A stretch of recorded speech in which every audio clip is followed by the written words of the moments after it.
Ya, Assalamualaikum warahmatullahi wabarakatuh. Salam sejahtera, Om Swastiastu, Namo Buddhaya, salam kebajikan bagi kita semua.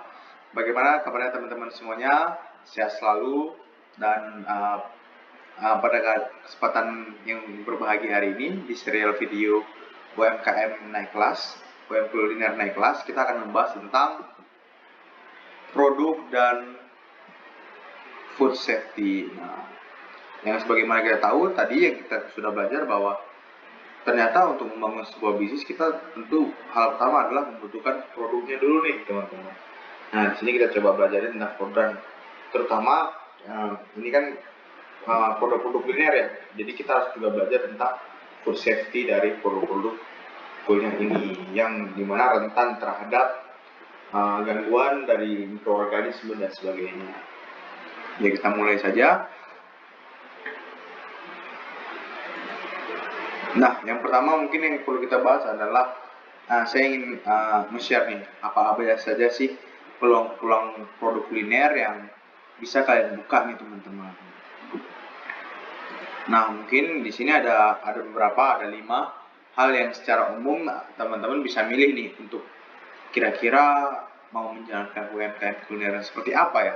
Nah, di sini ada pertama yang makanan siap saji. Teman-teman di sini bisa jualan nasi, bubur, dan di sini banyak hal, bakmi, mau apapun, burjo, warmindo, mau teman-teman buka bisa. Terus juga ada minuman, seperti contoh kita yang sebelumnya itu ada boba time.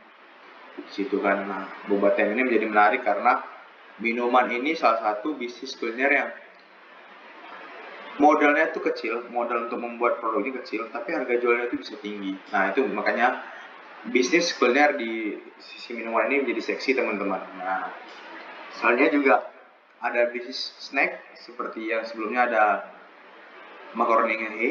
Nah, itu juga mungkin ini bukan makanan pokok, tapi makanan-makanan snack seperti ini itu lebih tidak heterogen seperti nasi. Mungkin ada nasi ayam, nasi bla bla bla bla bla, tapi snack ini dia punya mangsa pasar yang orang akan lebih candu untuk membeli lagi seperti itu.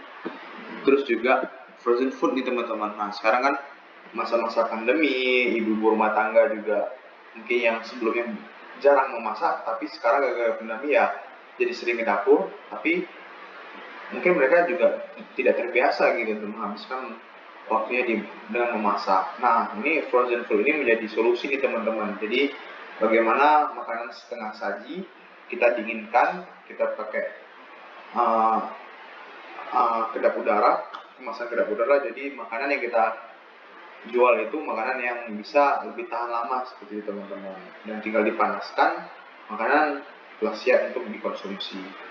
Dan terakhir itu ada fast moving consumer goods. Jadi ini produk-produk yang misalnya teman-teman kayak lihat coklat atau makanan-makanan ringan yang digantungkan di toko-toko kelontong. Nah itu makanan seperti itu.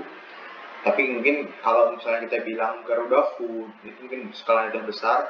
Mungkin kita bisa mulai dengan kacang-kacang nih, kacang-kacang yang mana itu kita model penjualannya adalah mendistribusikan ke kelontong, jadi ke retail-retail. Nah, seperti itu. Terus mungkin untuk selanjutnya adalah, nah bagaimana sih kita caranya untuk menentukan produk apa yang mau kita pilih? Itu ada pertimbangannya kan. Nah untuk pertimbangannya adalah seperti ini teman-teman. Nah di sini ada 3 setidaknya untuk pertimbangan bagaimana teman-teman memilih produk yang sesuai untuk teman-teman jual nih. Nah yang pertama yang pasti adalah produk yang kamu kuasai. Bagaimana yang kamu kuasai ya, kalau kamu mau jualan nasi goreng ya kamu harus ngerti nih resep apa resep-resep yang ini menjadi kekuatan teman-teman seperti itu. Dan bagaimana kalau ini menghadapi pesanan yang besar nih, bagaimana tetap dengan skala yang lebih besar tapi resep dan rasanya tetap sama itu dengan produk itu. Misalnya juga teman-teman mau produknya jasa tadi bersihin AC, ya berarti teman-teman harus mengerti dulu nih AC itu tipenya apa saja, yang dibersihin apa saja, dan bagaimana permainan kerusakan AC yang biasa terjadi di rumah-rumah seperti itu. Terus yang kedua adalah memastikan bahwa produk yang teman-teman pilih adalah memecahkan masalah dari konsumen. Jadi jangan teman-teman terlalu kreatif gitu kan sampai bikin, kita bikin AC modifikasi, jadi AC-nya bisa keluarnya bisa kayak rap gitu, anginnya bisa keluar masuk keluar berhenti. Sedangkan AC itu mereka butuh kestabilan gitu, ada arus listrik yang biar hemat dan sebagainya. Jadi coba ciptakan produk-produk yang itu tuh bukan cuma kreatif tapi inovatif. Apa sih bedanya inovatif dan kreatif? Kreatif itu adalah sesuatu hal yang baru, tapi itu belum tentu itu bisa berguna dan bermanfaat. Tapi kalau yang kita bilang inovatif adalah ini sesuatu hal yang baru, suatu ciptaan, dan ini sudah terbukti kalau ini itu bermanfaat, teman-teman. Nah, jadi kita sebagai pelaku UMKM, para pebisnis sukses, kita harus melakukan hal-hal yang itu inovasi, bukan sekedar kreatif, seperti itu. Dan yang ketiga yang paling penting tentunya memiliki unit ekonomis yang sehat. Nah, yang tadi bagaimana satu produk yang kamu jual, berapa sih modal yang harus kamu keluarkan dan berapa pendapatan yang akan kamu dapatkan. Jangan sampai kamu berjualan tapi ternyata pendapatanmu sangat kecil, bahkan tidak bisa memenuhi kebutuhanmu sebagai yang bekerja langsung di situ, seperti itu. Nah, di sini kamu harus punya hitung-hitungan nih, bagaimana bisnis yang kamu lakukan itu mendapatkan keuntungan sebesar-besarnya dengan kualitas yang tentu kita akan tetap harus jual kualitas, teman-teman, seperti itu. Dan selanjutnya itu adalah, ini menjadi perbincangan untuk beberapa orang, bagaimana caranya menentukan harga jual. Kita mungkin sudah tahu nih, harga modalnya seperti ini, tapi gimana sih tentuin harga jualnya? Itu orang mau membelinya seperti itu. Nah, untuk itu di sini ada langkah-langkahnya. Nah, langkah-langkahnya adalah yang pertama itu teman-teman yang tadi harus menentuin nih HPP-nya. HPP itu apa? Harga pokok produksi. Harga pokok produksi ini biaya yang teman-teman keluarkan untuk menciptakan sebuah produk. Misalnya nasi goreng tadi nih, kamu hitung nasinya berapa, kecapnya berapa, pakai telur, pakai micin, pakai apapun. Nah, itu kira-kira dihitung tuh berapa uang yang dihabiskan, berapa biaya yang dihabiskan untuk menciptakan sebuah produk. Terus yang kedua, kenali target market teman-teman dan kisaran harga jual untuk target market tersebut. Nah, jadi teman-teman tuh bisa riset tuh untuk menjual nasi goreng dengan kualitas yang seperti ini dan target market yang seperti ini, teman-teman mau jual berapa nih? Jangan sampai teman-teman jual harga 50.000 untuk kelas yang menengah. Nah, ini pasti tidak menemukan match antara pasar dan produk, seperti itu. Nah, selanjutnya setelah teman-teman tahu kisaran harga jual dan misalnya teman-teman tahu nih, kisaran harga jual di kelas menengah adalah 10.000 sampai 25.000 nih, teman-teman. Oke. Nah, disitu teman-teman mulai kita lihat lagi nih.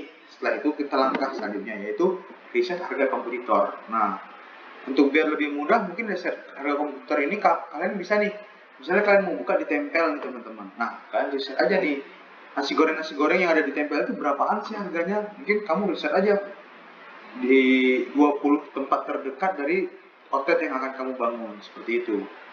Kamu lihat dan kamu harus menentukan nih, apakah sebenarnya produkmu ini sebanding nggak dengan produk yang lain. Jangan kamu bandingkan produk kamu yang untuk kelas menengah, tapi kamu bandingkan dengan produk yang untuk kelas atas atau kelas bawah, seperti itu.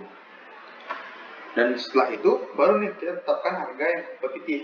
Harga yang kompetitif, harga yang seperti apa? Tentu harganya itu bisa sama seperti kompetitor ataupun bisa lebih tinggi sedikit atau lebih rendah sedikit, disesuaikan dengan spesifikasi yang kita berikan. Karena tentu produk yang mereka jual sama produk yang kita jual belum tentu sama 100%. Jadi penyusunnya, harga produksinya juga akan berbeda.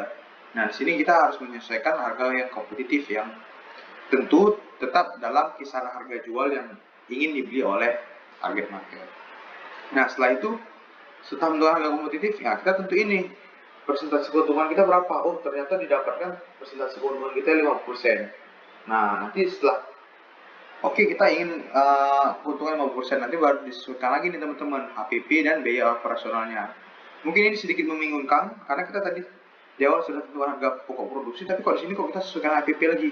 Nah, di sini teman-teman, tadi setelah kita tengok market, tengok kompetitor, kita harus menyesuaikan HPP kita ini apakah ini tuh sesuai dengan kompetitor kita. Kalau kita misalnya awalnya idealis nih, mau pakai telur omega 3 yang mahal, tapi ternyata kompetitor pakai telur-telur yang biasa, dan gara-gara harga telur itu produk kita jadi naik harganya 10-20%. Ya, lebih baik kita turunkan agar sama seperti kompetitor dan harganya tidak terlalu jauh teman-teman, bahkan sama seperti itu. Dan ini penting karena kita akan membicarakan juga tentang biaya operasional teman-teman. Jadi setelah ada harga biaya yang untuk memproduksi tadi HPP, kita butuh biaya operasional untuk melakukan penjualan seperti itu teman-teman. Nah, terkait pricing strategi, di sini saya ada 4 pricing strategi ya teman-teman yang bisa kita kenal. Itu yang pertama adalah cost plus pricing, yang kedua competitive pricing, ketiga price skimming, dan keempat penetration pricing. Nah, untuk cost plus pricing ini apa sih?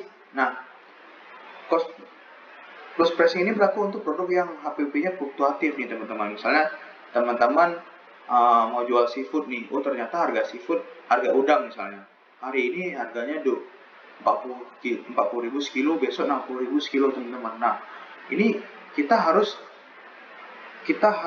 memberikan harga yang ini tuh sesuai dengan kesepakatan dengan pembeli ya teman-teman. Jadi kita ini lebih antara bisnis to bisnis teman-teman, bukan bisnis to customer. Jadi kalau teman-teman yang punya usaha bisnis to bisnis, kita bisa tuh kerja sama dan kita menentukan margin yang didapatkan dari setiap produk. Misalnya kita menjual nasi goreng nih, oke, kita terbuka sama pembeli kita bahwa kita untungnya 20.000 nih teman-teman, atau kita untungnya 5.000 nih per produk. Nah, walaupun nanti jadi harganya itu, harga jualnya menyesuaikan dengan HPP-nya teman-teman. Jadi misalnya kayak tadi harga udang tiba-tiba jadi mahal, jadi 60.000 dari 40.000, nanti harga jualnya menyesuaikan, tapi margin yang kita dapatkan itu tetap teman-teman. Nah, itu strategi pricing pertama yang ini lebih cocok untuk bisnis to bisnis teman-teman, bukan bisnis to konsumen. Nah, selanjutnya ada competitive pricing, yaitu memberikan harga yang kompetitif. Yang seperti tadi kita udah harga kompetitor, dan kita memberikan harga yang itu tuh sesuai dengan range harga dari kompetitor lah teman-teman. Nggak perlu sama, tapi dekat-dekat seperti itu teman-teman. Dan yang ketiga ada price skimming. Nah, price skimming ini kalau teman-teman tahu produk-produk yang sengaja dibikin viral nih teman-teman. Kayak misalnya kalau makanan mungkin agak kurang ya teman-teman. Tapi kalau misalnya kita bilang seperti iPhone, nah iPhone itu pertama kali di launching harga barangnya itu pasti mahal dulu teman-teman. Tapi setiap tahun dia bakal menurun. Nah, ini namanya price skimming teman-teman. Jadi harganya dia diturunkan secara berkala. Terus yang keempat adalah penetration pricing. Nah, ini menarik teman-teman, penetration pricing. Jadi kita memberikan penawaran yang menarik nih untuk bisa mengakuisisi para konsumen yang baru gitu. Jadi kan misalnya kita punya produk nih yang baru, terus kita bagaimana nih biar bisa menarik orang? Oke, kita kasih produk dengan harga yang murah teman-teman. Nah, itu dimaksudkan adalah sebagai strategi penetrasi. Penetrasi itu adalah mengakuisisi bagaimana caranya mengajak konsumen untuk membeli produk kita pertama kali teman-teman. Nah, setelah mereka udah nyaman ya kita bisa tuh menghilangkan produk itu atau mengimprove atau menaikkan harga dari produk itu teman-teman. Nah, seperti itu untuk pricing strateginya teman-teman. Nah, selanjutnya untuk penyimpanan bahan baku, di sini ada beberapa hal yang perlu diketahui untuk penyimpanan bahan baku, karena kuliner ini kan berkaitan dengan bahan baku teman-teman, banyak bahan baku, bahaya untuk busuk dan sebagainya. Makanya di sini untuk manajemen bahan baku kita ada 6 langkah teman-teman yang bisa dilakukan. Yang pertama adalah melabeli seluruh makanan, yaitu nama, tanggal produksi atau tanggal kadaluarsa, dan cara penyimpanannya. Jadi setiap barang itu dilabeli teman-teman. Nah, yang kedua itu jangan menggunakan makanan yang telah melewati tanggal kadaluarsa. Yang ketiga, makanan saji yang telah diproduksi bisa disimpan selama 7 hari pada suhu di bawah 5 cm. Jadi teman-teman misalnya, oh kita sudah masak apa nih, daging nih, daging ini tuh sebenarnya masih bisa disimpan selama 7 hari, tapi dengan catatan suhu di bawah 5 cm. Gitu. Dan juga yang perlu diperhatikan adalah penggunaan bahan baku menggunakan prinsip FIFO dan FIFO, teman-teman. FIFO itu adalah first in first out. Jadi barang yang pertama kali masuk ya barang itu yang harus dikeluarkan. Jadi jangan barang yang baru barang masuk langsung dikeluarin, padahal masih ada barang-barang yang lama yang masih ada di gudang, teman-teman. Nah seperti itu juga. Dan juga FIFO, teman-teman, first expired first out. Jadi barang-barang yang akan expired duluan itu yang harus dikeluarkan pertama. Jadi kita harus juga memperhatikan tanggal kadaluarsanya. Makanya di tahap yang pertama tadi kita perlu melabeli produk-produk ini kapan tanggal produksinya pun tanggal kadaluarsanya, teman-teman. Nah, yang kelima adalah sesuaikan kebutuhan belanja dengan proyeksi penjualan. Jadi jangan sampai teman-teman nanti belanja terlalu sedikit ataupun terlalu banyak, teman-teman. Nah, ini kan bisa menyebabkan kerugian. Kalau terlalu sedikit nanti tiba-tiba kita tidak bisa memenuhi kebutuhan konsumen, ataupun kelebihan kita juga malah nanti mubazir dan mengalami kebusukan bahan bakunya, teman-teman. Seperti itu harus diperhatikan, teman-teman.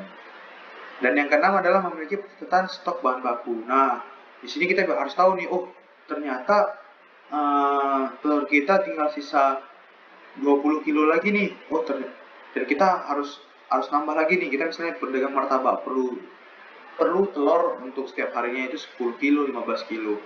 Nah, kita ini harus mempersiapkan lagi nih. Oh, kita harus siapin telur berapa kilo lagi, seperti itu, teman-teman. Jadi pencatatan stok bahan baku itu penting biar kita tahu mana sih bahan baku yang masih banyak dan sudah tinggal sedikit, seperti itu. Terus selanjutnya ada bahaya makanan yang tidak aman, teman-teman. Apa sih bahaya-bahaya itu? Yang bahaya itu disebabkan oleh 3 faktor, teman-teman. Faktor biologis, kimiawi, dan faktor fisik. Untuk faktor biologis itu ada yang pertama karena bakteri, terus juga karena virus, parasit, dan jamur. Untuk yang faktor kimiawi itu ada dari pestisida, dari sayur-sayur yang kadang mungkin masih mengandung pestisida karena belum dibersihkan, terus bahan pembersih seperti karena teman-teman mencuci buah pakai sunlight, ternyata sunlightnya masih nempel nih di buahnya, itu kan berbahaya. Terus residu dan alergi. Terus untuk faktor fisik itu ada 2, ada yang natural, ada yang proses. Yang natural ini karena misalnya kan ditemukan tulang atau cangkang atau bahkan hama di dalam makanan. Terus yang proses ya karena kita proses kita memasak, kita memproduksi, kadang-kadang itu ada masuk rambut, logam, atau bahkan kaca bisa masuk ke dalam makanan. Seperti itu, teman-teman. Ini yang perlu diperhatikan untuk sama-sama dijaga. Soalnya ada keracunan makanan. Nah, kalau menurut BPOM, apa sih 4 penyebab keracunan makanan terbanyak di Indonesia? Itu yang pertama adalah kontaminasi bakteri, yang kedua kontaminasi pestisida, ketiga penggunaan bahan baku kimia berbahaya, dan keempat penggunaan bahan tambahan melebihi dosis. Nah, 4 hal ini harus teman-teman perhatikan bagaimana ini tidak terjadi nih di produk teman-teman, seperti itu. Terus selanjutnya apa saja sih kegiatan yang menyebabkan keracunan makanan nih? Nah, yang pertama itu adalah bahan baku yang tidak aman. Jadi mungkin teman-teman memang bahan baku sebenarnya itu tidak segar atau bahkan terpapar oleh kontaminasi bakteri, teman-teman. Terus yang kedua, proses memasaknya tidak baik. Ini proses memasak, misalnya teman-teman sebenarnya harus memasak daging itu di suhu minimal berapa derajat, tapi teman-teman karena keterbatasan kompor atau sebagainya memasak menjadi kurang panas nih, jadi proses masaknya tidak mematikan seluruh bakteri. Terus juga ada kontaminasi silang antar bahan baku, jadi mungkin ada produk seafood terus ketemu dengan produk-produk kalengan, ini mungkin ada yang nggak cocok atau seperti apa, itu juga perlu diperhatikan, teman-teman. Keempat, metode pendinginan dan penilaian tidak baik. Jadi mungkin kulkas teman-teman yang kurang dingin freezernya, jadi tidak membeku secara sempurna, dia hanya membeku di bagian luar saja. Ini membahayakan, teman-teman. Jadi bisa terjadi pembusukan di dalam yang tidak beku itu, teman-teman.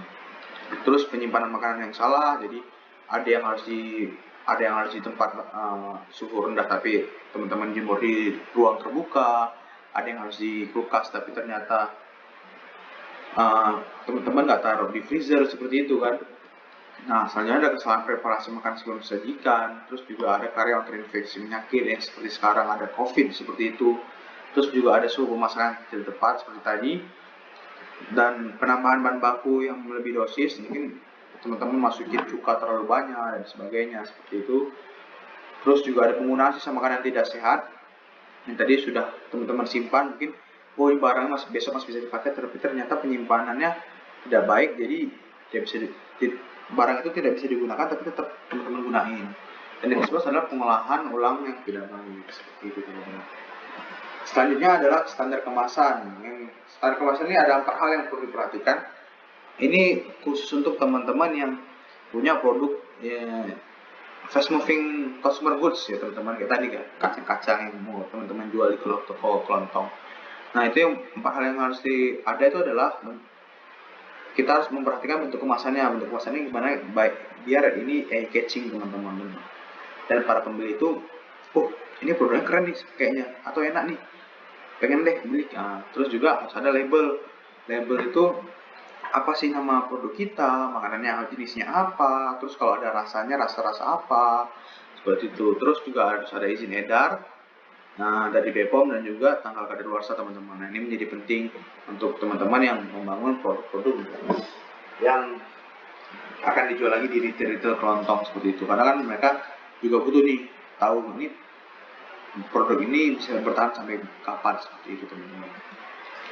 Nah sekian serial video UMKM kuliner naik kelas kali ini. Mudah-mudahan bermanfaat untuk teman-teman semuanya, dan jangan lupa simak serial video berikutnya di serial UMKM kuliner naik kelas bersama saya Rifki Asrafi dari KKN PPM UGM 2021 Tempel Sleman DIY. Sampai jumpa, salam cuan.